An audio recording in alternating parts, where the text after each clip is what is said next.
সুন্দরবন পৃথিবীর বৃহত্তম ম্যানগ্রোভ বন সুন্দরবন বাংলাদেশের খুলনা, সাতক্ষীরা ও বাগেরহাট এবং ভারতের উত্তর ও দক্ষিণ ২৪ পরগনা জেলা জুড়ে এর বিস্তার।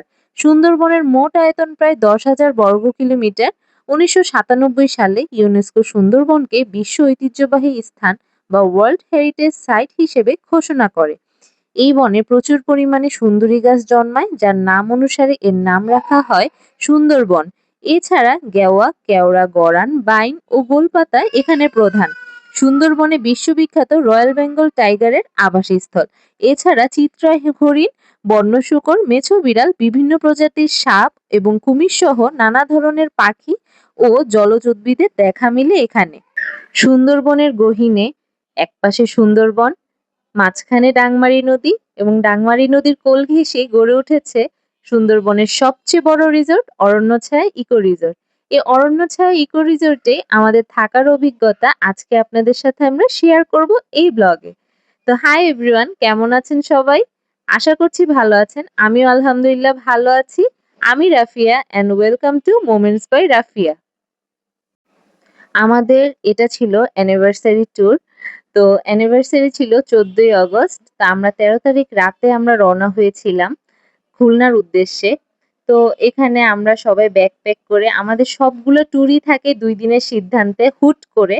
তো যেহেতু আমার হাসব্যান্ডের ওরকম সুযোগ হয় না, তো যখনই ও হাতে সুযোগ পায়, সময় পায়, তখনই আমাদের 2 জনকে নিয়ে দৌড় দেয়। তো আমরা উত্তরা আব্দুল্লাহপুর সোহাগ পরিবহনের কাউন্টার থেকে সোহাগের এসি বাসে করে রওনা হই খুলনার কাটাখালীর উদ্দেশ্যে রাত 11টার বাসে। কারণ আমরা যদি সকালের বাসে রওনা হই তাহলে 12টার সময় গিয়ে আমরা ঘাটে পৌঁছাতে পারবো না। তো রাত 11টায় রওনা দিয়ে আমরা ভোরবেলা পৌঁছে যাই খুলনার কাটাখালীতে। কাটাখালী থেকে আপনারা মংলা পর্যন্ত যেতে অটো, বাস বা প্রাইভেট কার যেকোনো কিছু পেয়ে যাবেন। তা আমরা একটা রিজার্ভ অটো করে কাটাখালী থেকে মংলা চলে যাই এবং সেখানেই রিসোর্ট থেকে পাঠানো বোট আমাদের জন্য অপেক্ষা করছিল। তো রিসোর্টের নিয়ম অনুযায়ী ঠিক 12:30টার সময় আমাদের বোট ছাড়বে। তো 12:30টার সময় আমরা রওনা হই কাটাখালী। মংলা থেকে আমাদের রিসোর্ট পর্যন্ত যেতে সময় লেগেছে 40 মিনিট। আচ্ছা, এখন কিছু বেসিক ইনফরমেশন দিই। আপনারা বাংলাদেশের যেকোনো প্রান্ত থেকে খুলনার কাটাখালী বা মংলা আসবেন এবং সেখান থেকে আপনাকে রিসোর্টের পাঠানো বোট দিয়ে আপনাকে রিসোর্টে নিয়ে যাওয়া হবে। তো রিসোর্ট থেকে আপনাকে pick and drop service provide করা হবে এবং 4 বেলা খাবার, বিকেলে সাইট সিইং হিসেবে ক্যানেল ক্রুজিং এবং পরের দিন আপনাকে করমজল ভ্রমণ করিয়ে আবার মংলা এনে পৌঁছে দেওয়া হবে। বোটে করে যাওয়ার সময় সুন্দরবনের অপরূপ সৌন্দর্য দেখতে দেখতে আমরা পৌঁছে গেলাম আমাদের অরণ্যছায়া ইকো রিসোর্টে। এখানের পৌঁছানোর সাথে সাথেই মনে হলো মানে প্রতিটা মানুষ এত ভালো, তাদের আচরণ এত ভালো। তো ঢুকতেই আমাদেরকে ওয়েলকাম ড্রিঙ্কস দিয়ে দেওয়া হলো এবং সাথে সাথে আমাদের রুম বুঝিয়ে দেওয়া হলো। তো আমরা ঠিক 1:30টার সময় গিয়ে পৌঁছেছি। পৌঁছানোর পর আমরা যেহেতু 2 দিনের ডিসিশনে এসেছি, আমরা এখানে এসি রুমটা পাইনি। এটা ছিল কাপল রুম, নন এসি রুম। কিন্তু এই রুমের মধ্যেও এসি না থাকলেও এত পরিমাণে বাতাস, দুদিকেই পানি। তো দরজা খুলে দিলেই এসির মতো ঠান্ডা হয়ে যায় রুম। কোনো টেনশন নেই। এটা ছিল আমার রুমের ভিউ। রুমে ঢুকতে একটা সুন্দর কিং সাইজের বেড থাকবে, বিশাল বড় মিরর থাকবে, ওয়েল ফার্নিশড একটা রুম থাকবে এবং এটা হচ্ছে আমার একটা ওপেন বারান্দা যেখানে একটা সুন্দর দোলনা দেওয়া আছে এবং সামনে হচ্ছে ডাংমারী নদী এবং তারই সামনে সুন্দরবনের ভিউ। তো এখানের প্রতিটা কটেজ থেকে আপনি সুন্দরবনের লাইভ ভিউ পেয়ে যাবেন এবং নিচে থাকবে ডাংমারী নদী। আর এটা হচ্ছে ওদের একটা সুন্দর ওয়াশরুম যেখানে সবকিছু প্রোভাইড করা ছিল, একদম নিট অ্যান্ড ক্লিন ছিল এবং ওরা মানে প্রতিদিন টয়লেট্রিজ যা যা লাগে সবকিছুই প্রোভাইড করতো। এটা আমার কাছে খুব ভালো লেগেছে। তো আমরা এখানে ঢোকার পরপরই চলে গেলাম ফ্রেশ হয়ে দুপুরে লাঞ্চ করার জন্য। লাঞ্চ করতে গিয়েছিলাম 3:30টার দিকে। এটা হচ্ছে ওদের রান্নাঘর। ওদের রান্নাঘরটা আমাদের এত ভালো লেগেছে। আর একটা জিনিস কি, এখানে না অনেক বেড়াল। কিন্তু এই বেড়ালগুলো না এত লক্ষ্মী, এত ভালো বলে বোঝাতে পারবো না। ওরা কোনোভাবেই কাউকে যন্ত্রণা করে না, সুন্দর পায়ে পায়েও ঘুরে না। এক জায়গায় চুপ করে বসে থাকে। এটা হচ্ছে ওদের দস্তরখানা যেটার প্রেমে পড়ে গিয়েছি আমি। যদি কখনো আমার নিজের একটা মানে ডাইনিং হতো তাহলে হয়তো এরকম হতো। কিন্তু যাই হোক ওদের দস্তরখানার প্রেমে পড়ে গিয়েছি আমি। মানে এত সুন্দর ভিউ এখানে হয়তো বলে বোঝাতে পারব না কি পরিমাণ বাতাস। আপনারা খেয়াল করে দেখবেন এখানে আমরা কোন ধরনের ফ্যান এখানে ছাড়া নেই, কোনো এসি নেই। পুরা ওপেন স্পেস কিন্তু প্রচন্ড বাতাস। তো বসতেই ভাইয়ারা আমাদেরকে দুপুরের খাবার সার্ভ করে দিল। ওরা দিয়েছিল ভাত, তারপরে ২ পদের ভর্তা, ডাল, তারপর ২ টা মাছ ভাজা দিয়েছিল এবং দিয়েছিল সোনালী মুরগি ভুনা। হ্যাঁ? আমি অনেক জায়গায় খেয়েছি কিন্তু ওদের প্রেজেন্টেশন, ওদের প্রতিটা ডিশ সার্ভ করা, প্রতিটা খাবার এতটা টেস্টি বলে বোঝাতে পারব না। ওদের বিভিন্ন সময় বিভিন্ন ছাড় থাকে। তো এখানে কাপল কটেজ যেটা এসি রুম সেখানে এসিতে পার পারসন ৳৬,০০০ এবং নন এসি পার পারসন আমাদের পড়েছে ৳৩৫০০ করে ছাড় দেওয়ার পর। এটার ভিতরে ইনক্লুড ছিল pick and drop service Mongla থেকে রিসোর্ট পর্যন্ত এবং রিসোর্ট থেকে মংলা পর্যন্ত। এরপর ৪ বেলা খাবার, ক্যানেল ক্রুজিং আর হচ্ছে পরের দিন করমজল ভ্রমণ। এগুলো সবই ৳৩,০০০ তেই ইনক্লুড ছিল। তো এখানে আমরা দুপুরে খাওয়া-দাওয়া শেষ করে বিকেলে বের হয়ে গেলাম ক্যানেল ক্রুজিং করার জন্য। ঠিক ৫ টার সময় ভাইয়ারা ডাক দিয়ে বলল যে ক্যানেল ক্রুজিং করতে হবে। তো সুন্দরবন যাবো আর ক্যানেল ক্রুজিং করব না তা তো হয় না। ক্যানেল ক্রুজিংটা মাস্ট হ্যাভ কারণ ক্যানেল ক্রুজিং এর মাধ্যমে আপনি সুন্দরবনের আরো গহীনে যেতে পারবেন। আর যদি কপাল ভালো থাকে তাহলে যেকোনো বন্যপ্রাণী দেখারও সৌভাগ্য হতে পারে। মানে আমি বলে বোঝাতে পারবো না। এখানে না আমরা আশেপাশে যত গাছ দেখি ঢাকা শহরে, তার থেকে না এখানের গাছগুলোও মনে হয় কি বিস্ময়কর। যাই হোক ক্যানেল ক্রুজিং শেষে সন্ধ্যায় আমরা আবার ফিরে আসি। আমাদেরকে আমাদের রিসোর্ট এ নিয়ে আসা হয়। আনার সাথে আমাদেরকে এখানে সন্ধ্যার নাস্তা দেওয়া হয়। এই স্ন্যাকসটা এত মজা ছিল। আর এখানে কিন্তু আনলিমিটেড চা কফির সিস্টেম আছে। মানে যার যখন ইচ্ছা তখন গিয়ে ওরা ওদের ওইখান থেকে নিতে পারে। এখানে আমরা দুজন একটু রাত্রেবেলা হাঁটছিলাম বাবু ঘুমানোর পর। তারপর আমার বেবি যেহেতু ঘরে ঘুমিয়ে গেছে, ওকে একা রেখে আমরা রাত্রে খাবার খেতে যেতে পারবো না। তাই ভাইয়াদের বললাম, "ভাই আমাদের খাবারটা কি রুমে দেওয়া যায়?" তো ওনারা খুব সুন্দরভাবে আমাদেরকে রুমে আমাদের খাবারটা পৌঁছে দিয়ে গিয়েছে।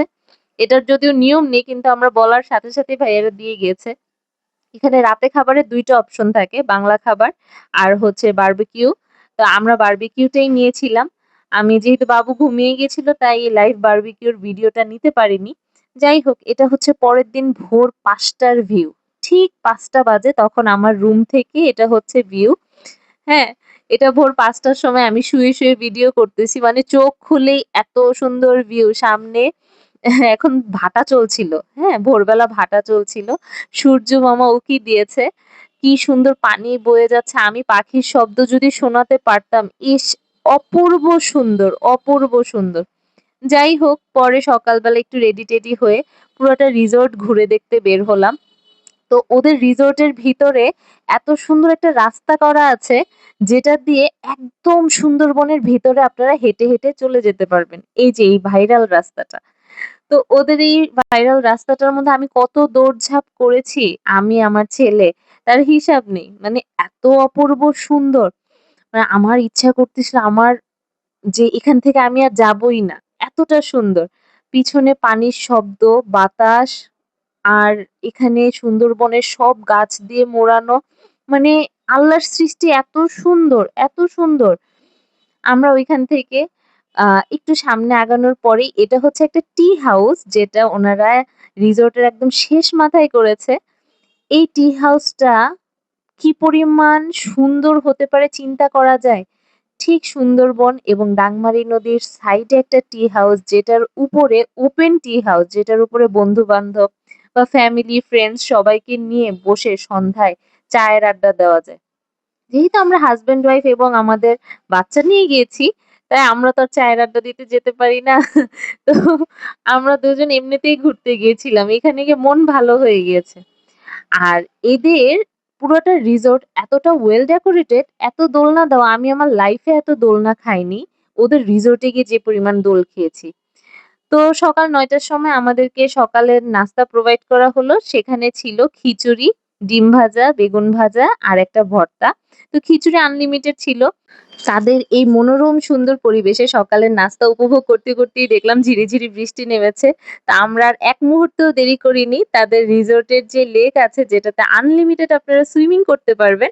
তো সেই রিসোর্টের আমরা লেকে চলে যাই ৩ জন একদম সুইমিং করার জন্য। তো আমি তো সুইম করতে পারি না। আমি বাবুকে নিয়ে বসা ছিলাম সুন্দর করে। পানি এত পরিষ্কার এখানে না লাইভ মানে মাছ ভাসতেছে। আমার পায়ের কাছে অনেক মাছ। আমার এত ভালো লেগেছে দেখতে। আর ওদের এই লেকটা এত বড় কি আর বলবো। তো সব ঘোরাঘুরি দেখাদেখি সব শেষে চেক আউটের সময় চলে আসলো। ভাইয়ারা বিদায় দিল। এখানে যে ২ টা ভাইয়াকে দেখতে পাচ্ছেন ওদের সাথে আমরা অনেক গল্প করেছি। তো ওদের বিদায় দিয়ে এখন আমরা চলে যাচ্ছিলাম আমাদেরকে রিসোর্টের বোটে করে নিয়ে যাওয়া হচ্ছিল করমজল। তো এই যে আমরা করমজল চলে এসেছি। যেহেতু জোয়ারের সময় ছিল ৪০ মিনিট লেগেছে রিসোর্ট থেকে করমজলের দিকে যেতে। তো করমজল আসার পর এখানে হচ্ছে বিভিন্ন রিসোর্টের আমরা দেখলাম বোট দাঁড়ানো। বিভিন্ন রিসোর্টের মানুষেরা এখানে আ মানে নেমেছে বোট থেকে। তো করমজলে ঢুকতে হলে আবার আপনাকে ৳৪৫ করে দেওয়া লাগবে পার পারসন। তো এটা আপনার নিজের বেয়ার করতে হবে। এটা রিসোর্ট বেয়ার করবে না। তো আমরা ৳৪৫ করে দিয়ে ঢুকলাম। সবচেয়ে মজার বিষয় কি করমজলের ভিতরে পুরাটাই না এই পানি। হ্যাঁ, তো আমরা সবাই জুতো খুলে রেখে আসছি। রেখে এসে এখানে খালি পায়ে হাঁটছিলাম। এই পানিটা এত ঠান্ডা, এত ভালো লাগছিল হাঁটতে। মানে পুরাটাই পানি। আর এখানে সবচেয়ে ইন্টারেস্টিং ফ্যাক্ট হচ্ছে বানরগুলো ছাড়া কিন্তু এটা ভয়েরও। হ্যাঁ? এখানে আ ভয়ের কারণ হচ্ছে বানরগুলো কারো হাতে কোনো খাবার, ফোন দেখলে সেটা কেড়ে নিয়ে যায়। তো এখানে ঢোকার সময় সতর্ক থাকতে হবে। কোনো খাবার নেওয়া যাবে না এবং ফোন অবশ্যই আ খুব মানে সেফলি রাখতে হবে। তো এখানে কুমির ছিল, প্রচুর বানর ছিল, চিত্রা হরিণ ছিল। আর এটা হচ্ছে সুন্দরবনের সেই ভাইরাল ওয়াকওয়ে, লং ওয়াকওয়ে যেটা দিয়ে ভেতরে ওয়াচ টাওয়ারে যাওয়া যায়। তো আমরা এই ভাইরাল ওয়াকওয়ে দিয়ে একদম সুন্দরবনের ভিতরে গিয়েছিলাম এবং এখানে আমরা সুন্দরবনের যত ধরনের গাছ আছে সব দেখেছি, সব। মানে আমার কাছে মনে হচ্ছিল কি শহরের কোলাহল থেকে যদি নিস্তব্ধ একদম প্রকৃতির মাঝে মিশে যাওয়ার মতো কোনো অনুভূতি থাকে সেটা ছিল আমার এই ভাইরাল ওয়াকওয়ের এই জায়গাটা। মানে কোনো শব্দ নেই, কিছু নেই, শুধু পাখির কিচিরমিচির, গাছপালার শব্দ। আর হ্যাঁ, আমি না কখনো লাইভ সাপ দেখিনি। আমরা যখন এখান থেকে বের হয়ে যাচ্ছি তখনই কয়েকজন সাপ, সাপ বলে চিল্লাচ্ছিল। তো আমরা ওইখানে দেখলাম যে অ্যাকচুয়ালি সাপ ঘুরে সাথে সাথেই ফুটেজটা নিলাম যে কত ডোরাকাটা সাপ। আর এখানে একটা ইন্টারেস্টিং জিনিস কি জানেন? এটা আমার রিসোর্টের ভিডিও। মানে রিসোর্টের রুমের নিচে যেই যখন জোয়ার ভাটা হয়, ভাটা হলে তো পানি দূরে সরে যায়। তো তখন দেখা যায় কি লক্ষ, লক্ষ এই লাল কাঁকড়া আপনার চতুর্দিকে মন চাবে কি নিয়েই ফ্রাই করে খেয়ে ফেলি। কিন্তু এটা নিষেধাজ্ঞা আছে। তো যাই হোক এই ছিল আমাদের ঘোরাঘুরি। সন্ধ্যার সময় পাখিরা যেমন তাদের ঘরে ফিরে যাচ্ছে তেমনই আমাদেরও সময় শেষ, ঘরে ফেরার পালা। তো যাওয়ার সময় যতটা এক্সাইটমেন্ট থাকে, বিদায়ের বেলায় ততটাই মনটা একদম খারাপ হয়ে যায় যে, ইস! আবার কোলাহলে ফিরতে হবে। এত সুন্দর প্রাকৃতিক পরিবেশ ছেড়ে। তো যাই হোক, তখন আমাদের বিদায়ের পালা ছিল। এখন আমরা আবার করমজল পুরাটা ঘুরার পর ওইখান থেকে আমরা চলে যাই আমাদের মংলা ঘাটের উদ্দেশ্যে। রিসোর্টের সেই বোট আমাদের মংলা ঘাটে আবার নামিয়ে দিচ্ছিল। আমরা এখান থেকে মংলা ঘাটে চলে যাই। ওইখান থেকে আবার আমরা বাসে করে একদম ঢাকার উদ্দেশ্যে রওনা দিয়ে চলে আসি। তো এই ছিল আমাদের সুন্দরবনের গহীনে সুন্দরবনের সবচেয়ে বড় এবং সবচেয়ে সুন্দর রিসোর্ট অরণ্যছায়া ইকো রিসোর্টে ভ্রমণের অভিজ্ঞতা। তাদের অপরূপ সুন্দর এই রিসোর্টের সার্ভিসগুলো মানে আমাদের মুগ্ধ করেছে। ৪ বেলা খাবার, ক্যানেল ক্রুজিং, করমজল ভ্রমণ, তাদের লাক্সারিয়াস কটেজে থাকার সুবিধা মানে সব মিলিয়ে আমরা মুগ্ধ হয়েছি। আপনাদের কেমন লাগলো অবশ্যই কমেন্টস করে জানাবেন। আজ এই পর্যন্তই। Thanks for watching.